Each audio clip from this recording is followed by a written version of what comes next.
Assalamualaikum warahmatullahi wabarakatuh. Alhamdulillah.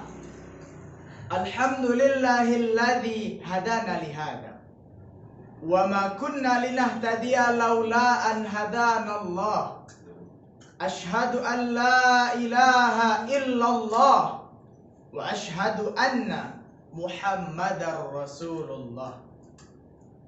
Allahumma salli ala Sayyidina Muhammad wa ala ali Sayyidina Muhammad. Yang saya muliakan dan saya hormati, Bapak Ibu Dewan Juri dan juga pemirsa yang dirahmati oleh Allah Subhanahu wa ta'ala. Marilah kita bersyukur kepada Allah dengan mengucapkan Alhamdulillahi Rabbil Alamin. Dan marilah kita bersolawat kepada Rasulullah Sallallahu Alaihi Wasallam dengan mengucapkan Allahumma salli ala Sayyidina Muhammad wa ala ali Sayyidina Muhammad. Dewan Juri dan juga pemirsa yang dirahmati oleh Allah Subhanahu wa ta'ala. Pada kesempatan kali ini, izinkan saya menyampaikan sebuah pidato yang berjudul Melestarikan Bahasa Mencintai Indonesia. Pemirsa yang dirahmati oleh Allah Subhanahu wa ta'ala. Kita mengetahui bahwasanya Indonesia adalah negara dengan berjuta keberagaman. Mulai dari keragaman agama, keragaman suku, keragaman budaya, hingga keragaman bahasa. Indonesia kaya akan bahasa daerah yang digunakan di dalam daerah masing-masing di Indonesia. Dan Indonesia juga punya bahasa persatuan, yakni bahasa Indonesia yang digunakan untuk berkomunikasi seluruh masyarakat Indonesia. Walaupun kita memiliki segudang bahasa daerah, lantas mengapa bahasa Indonesia yang dijadikan sebagai bahasa persatuan?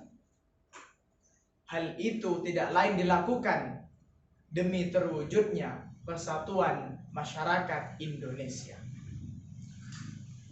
Apa buktinya? Buktinya adalah pada peristiwa Sumpah Pemuda 28 Oktober 1928.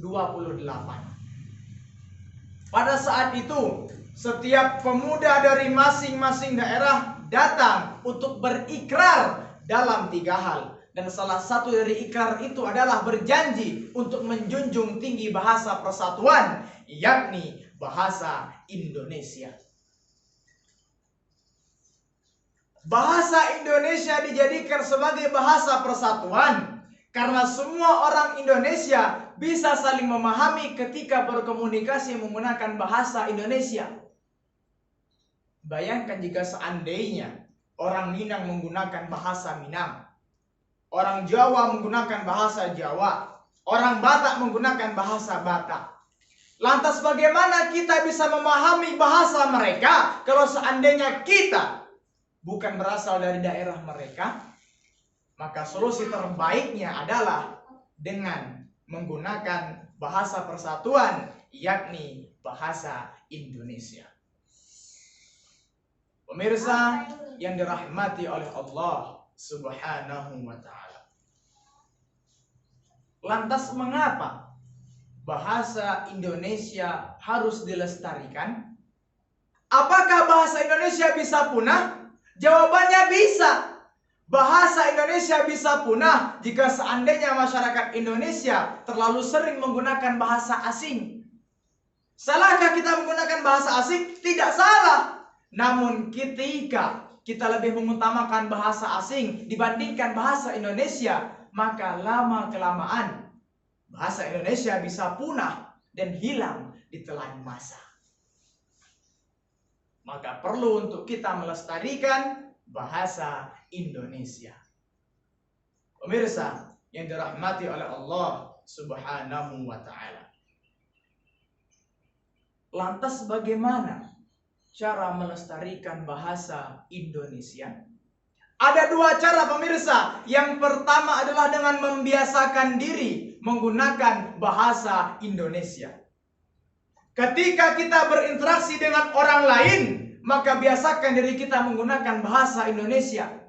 Karena dengan kita menggunakan bahasa Indonesia, kita sudah berkontribusi untuk melestarikan bahasa Indonesia.